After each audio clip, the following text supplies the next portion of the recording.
Welcome to Soft Talk. Today we have a distinguished guest. He has spent 35 years serving the National Army.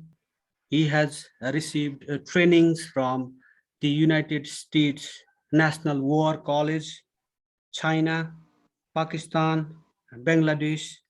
Apart from working on the field and in higher positions for national defense and security, he has contributed to defense literature also. He has written extensively on national defense and security. He is an academic and he received his PhD on strategic studies from the Prithivian University. Welcome to the program, sir. Thank you so much, Devendraji. Thank you so much for having me on your show. It's a pleasure having you on the show. Major General Purna B. Silwal has come up with this book, Nepal's Instability Conundrum, Navigating Political, Military, Economic, and Diplomatic Landscape. Let me start with the first chapter to begin with. And this begins with a quote, the first chapter, that is very pertinent for Nepal. It begins with this proverb, where there is no vision, the people, within brackets, nation, perish. I wonder if it is the lack of vision that has presently Nepal in a very, very difficult pass. Your opinion, sir? A very nice question. The proverb I started in my book, as you have just mentioned, we had a very long vision when this country was established, when unification campaign was launched. And for last several decades, we had a very good vision. After establishment of reestablishment or restoration of multi-party democracy in Nepal, because of some political feud between the political parties and because of government changed every year or even less than 12 months, we have lack of long-term vision for the country, a lack of a strategy to run the country, to function the country. That is where we are not being able to secure or promote our national interests and achieve economic developments and stability in the country. This is mainly because of this myopic vision or lack of vision on the part of political leadership. Now, particularly, when a particular government runs for at least its full term, that is 5 years, then only their vision can be implemented on the ground. As of today, let's say, for example, in last system, the twin pillar system, government changed every 9 months in an average. The government in republic system lasted little longer in average, but in order to have vision and in order to implement that vision, first of all, government needs to last its full term. That is the primary requirement, which is not happening in this country. And government is changing very fast. Even if they have vision, the vision cannot be implemented within a very short period of time. Which brings me to chapter 2 of your book. You begin with this quote from Arnold Wolfers. All over the world today, people are making sacrifices to protect and preserve what to them appear as the minimum national core values, national independence and territorial integrity. Do you find our political leadership and other state machineries sensitive towards this national independence and territorial integrity of the country? Are they Very good serious question. enough? I mean, Very good question, Devendraji. Every country, actually has their core values. Nepal also has its core values. In our national security policy, the current national security policy has also mentioned and discussed about our core values. But for many decades, we have not been able to clearly identify and establish our core values and preserve and protect those minimum core values. As you have mentioned, the minimum core values entails sovereignty, freedom, territorial integrity, national unity, economic development. These are the things generally considered as minimum core values, and every country actually works, plans to protect these values. From these values, we draw national interest. The protecting national interest and core values must be the function of the government. But in Nepal, unfortunately, that has not been the case. That is why we have been facing so many problems, starting from border encroachment to lack of economic development, dependency on foreign countries, and youth, fleeing the country and looking for a job all around the world. In fact, we have to focus, protecting our core values, national interest. For that, you need to have a long-term strategy, mid-term strategy. Without having a strategy or a planned way of achieving those interests, how can you achieve economic prosperity? How can you achieve territorial integrity? How can you deter your opponent or your enemy from encroaching your borders or attacking your country or intervening politically in your internal affairs? So government must focus on these elements, that would make our country sovereign, truly sovereign and independent. talking about this border encroachment, this transgression, I just recall an incident that happened about 3 months ago. This Nepali youth, Jai Singh Dhami, was crossing the Mahakali River through this rope-like thing. It is called this twin. While he was in the midst of that journey, uh, the SSB personnel allegedly untied that twin that was tied to a rope on the Indian side of the border, and this youth went missing. Uh, After that, Nepal just requested that they be allowed, requested for permission to use the drone to just search for that youth, but there was permission. The permission was not granted. Then a few days later, Indian copters flew over uh, very vital installations at Darchula district headquarters, Khalanga. They flew over the Nepal Army barracks, armed police force installations, and the Nepal police office. That was a blatant violation of Nepal's airspace, but there was hardly any objection. Nepal maybe lodged an objection, Nepal protested, but the Indian side just continued with those transgressions. And a few days ago, uh, the Indian SSB personnel transgressed into the Nepali territory in Susta and took measures. They flew drones over this Nepali territory. And now we are talking about this Nepal-India special military relations.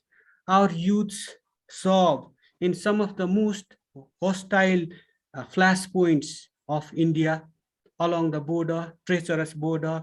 They work for the defense and security of India. And here we are, Indian troops transgressing into Nepali territories.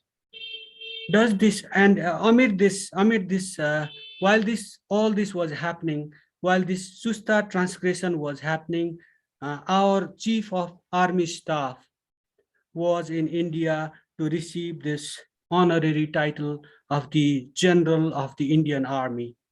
Is it like, what do you read from these separate incidents? Are our relations uh, that special? I mean, has India been taking into account Nepal's security sensitivities with the importance that it deserves? Yeah, that is one of the questions I have discussed in my book. If you look at, you go through my book in chapter 6, you will find many such issues between Nepal and India. We we claim that we have special relations between Nepal and India, and we have people-to-people relations, we have roti-beti relations, we have very close relations. But the problem between these two countries, whether you talk about security, whether you talk about economy, whether you talk about, as we discussed a little earlier, border encroachment, including in Susta and Kalapani, issues come up, and we hardly raise this issue before Indian government. We hardly engage Indian government on negotiations on these issues. We hesitate to, raise many of our security issues, other important core issues. In fact, this is one of the reasons, that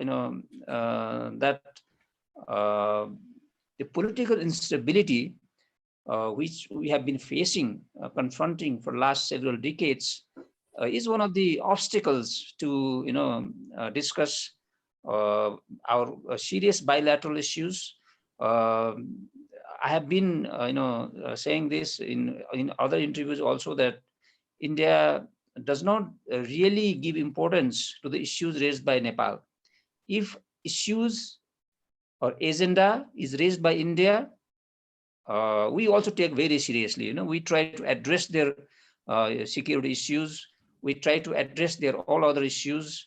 But when it comes to the issue or agenda raised by Nepal, including several, smaller cases you have just mentioned, related to security, there has not been a serious negotiations. India even has not recognized that there is a problem. That is where, we have a serious problem, because of not actually accepting or not recognizing that there is a problem. That is where, actually problem begins. In order to, preserve our close relationship, we have to, discuss our every issue, frankly and openly between the two countries, and try to resolve amicably. And people are watching all these, events before their eyes, and the government is, keeping silence, and has not shown its seriousness to discuss at diplomatic level. I think now we have to change our, way of, dealing with our issues with the neighbors, because I have highlighted in my book about, we have to run our foreign policy to promote our national interest.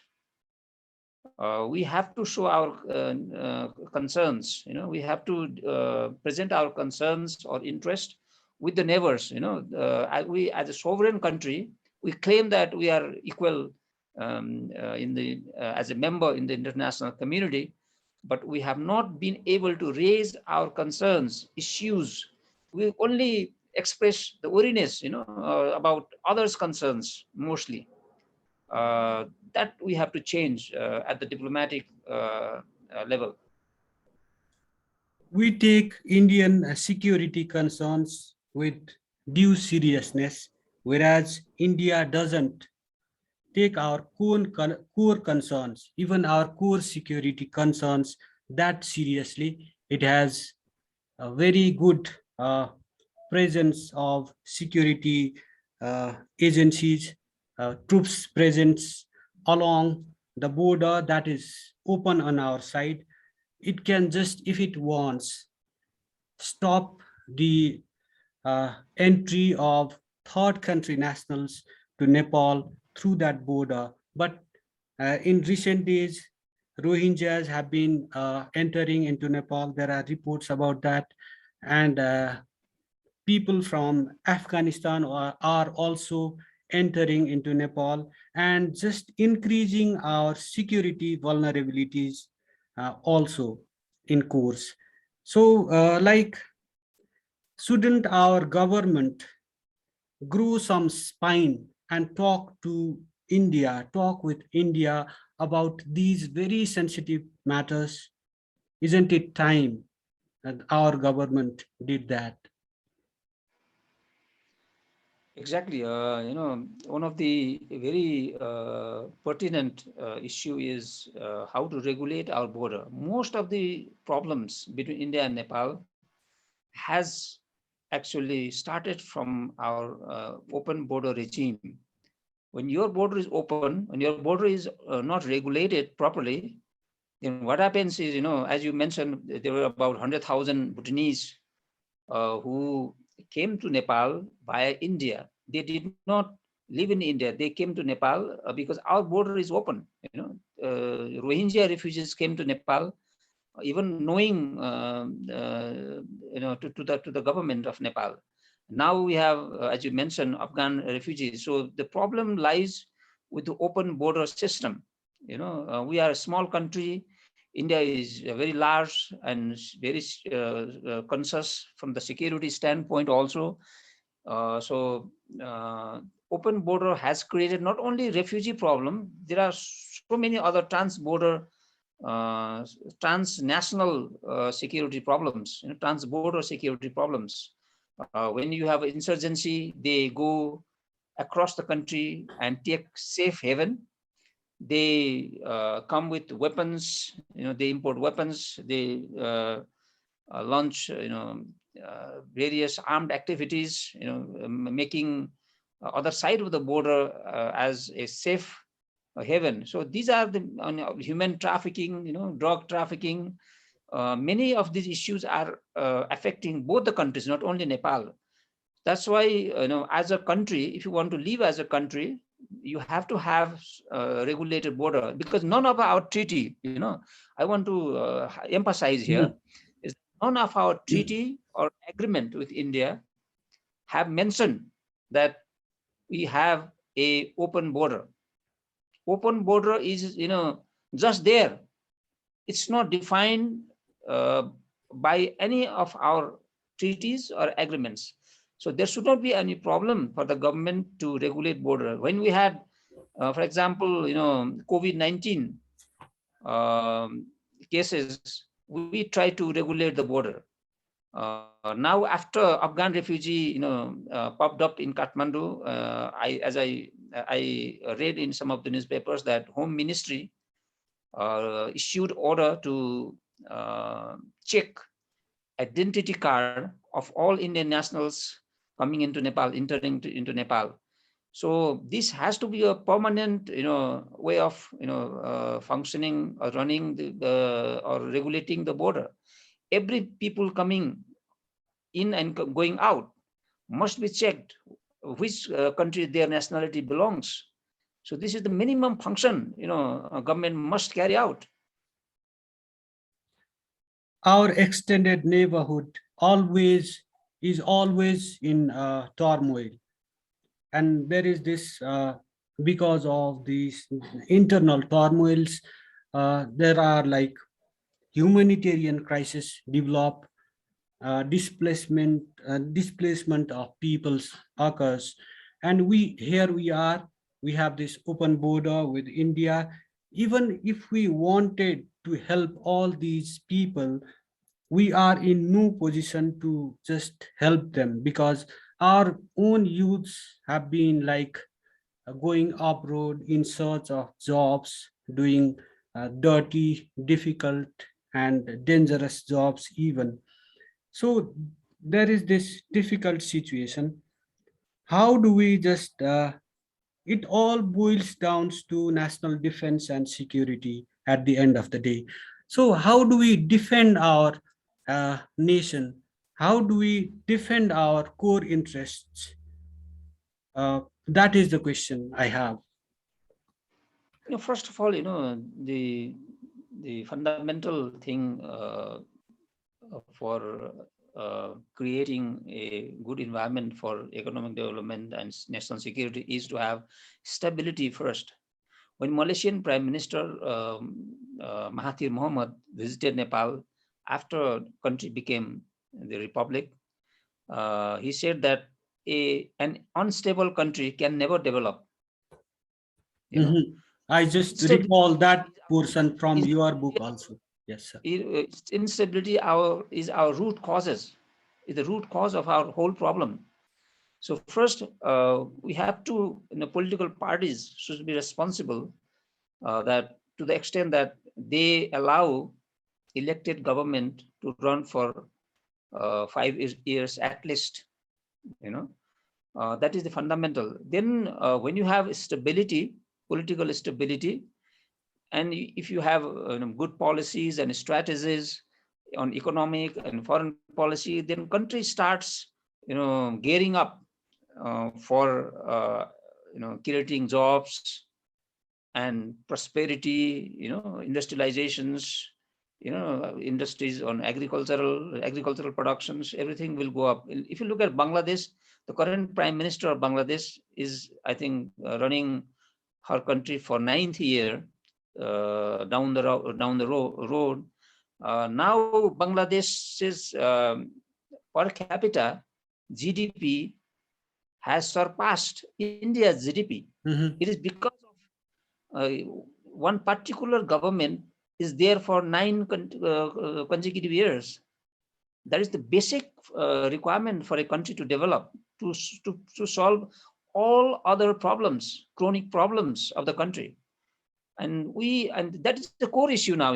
Achieving instability has been a core issue, and political parties must pay attention, you know, and allow the elected government to run for at least 5 years, because that is where people's interests are related. Countries' interests are related. Maybe political parties are not at that level, serving the country's interest. They are actually, involved mostly achieving factional interest within the political parties and achieving political parties' interest, and they have not been able to put country's interest above their political party's interest. So the parties should just put the nation above all else, leave aside their petty interests, and just start working seriously to defend national interest, to just ensure national security in a difficult time like this, especially. And then so wars are like, it's not always this military power and military power and firepower that counts, but that is not the sole deciding factor. Like when it comes to defending national interest and security, we have seen several countries defending their interests very well. Singapore may be an example. So is maybe Israel and other small countries that are just living with dignity. How can we just achieve that level of security? Because it's not always like about fighting. defending is not, I think, always about fighting. There are like diplomatic ways to do it. So how do we do that? This is very good question. In fact, defending country is one of the major issue for any country. Nepal, as of today, has been able to survive for last 250 years or more. But Good on. now the geopolitical context has been evolving very fast. The neighbors are growing economically and militarily very fast. Uh, Despite them, moving very fast in all sectors, we have not been able to, do that. We are still entangled in political instability. We have still entangled in fighting, between the political parties. And we have not been able to spare our time to look at our national interest. How do we, formulate a strategy to defend our countries? But I must tell you that one thing, that as a small country situated between two giant military and economic powers, actually they are, bigger power in every count as compared to Nepal. So we, as a relatively small country, we have to focus on soft power. Why I say this is that the Prithivian Saha, after creating this country, he realized, he realized the ground reality. He realized the geopolitical situation and advised that this country is a yam between two boulders.